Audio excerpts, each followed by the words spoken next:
Saudara, ketika saya bertanya kepada ChatGPT tentang peluang tegaknya khilafah di masa depan, seperti dalam video sebelumnya, ia mengawali jawabannya dengan jujur. Kata dia, ini persoalan kompleks, bukan hitam putih, tergantung banyak faktor ideologis, politis, sosial, dan global. Ia kemudian menyebut 5 faktor utama. Pertama, kata dia, dukungan ideologis. Ada basis umat yang mendukung khilafah sebagai sistem pemersatu. Gerakan dakwah ideologis, termasuk dia sebut Hizbut Tahrir, aktif menyebarkan gagasan ini. Di dunia maya, terutama di kalangan generasi muda yang kritis terhadap kapitalisme dan sekularisme, dukungannya sangat nyata. Belum mayoritas memang, tapi ada fondasinya. Kedua, realitas politik global.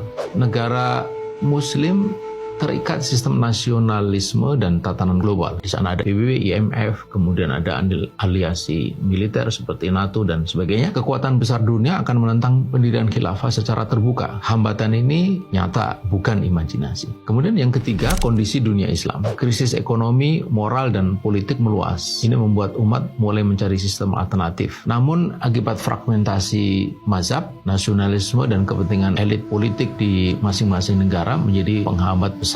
Potensi perubahan itu ada jika krisis makin parah dan sistem lama terbukti gagal. Keempat, teknologi dan media.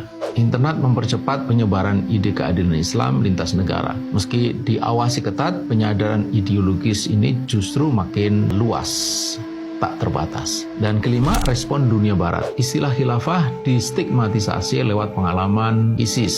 Namun paradoknya, stigma ini juga memicu pertanyaan, apa itu sebenarnya khilafah? Nah, menariknya saudara, ChatGPT lalu menyimpulkan bahwa peluang tegaknya khilafah di masa depan itu ada, tapi tidak mudah dan tidak dekat. Perlu perubahan kesadaran kolektif, perjuangan politik non-kekerasan, kesabaran, dan konsistensi. Ia bahkan menyusun 3 skenario waktu. Yang pertama, 5 tahun ke depan. Peluangnya, kata ChatGPT, rendah hingga sedang. Muncul embrio khilafah di satu wilayah, tapi rapuh dan tertekan. Yang kedua, 10 tahun ke depan.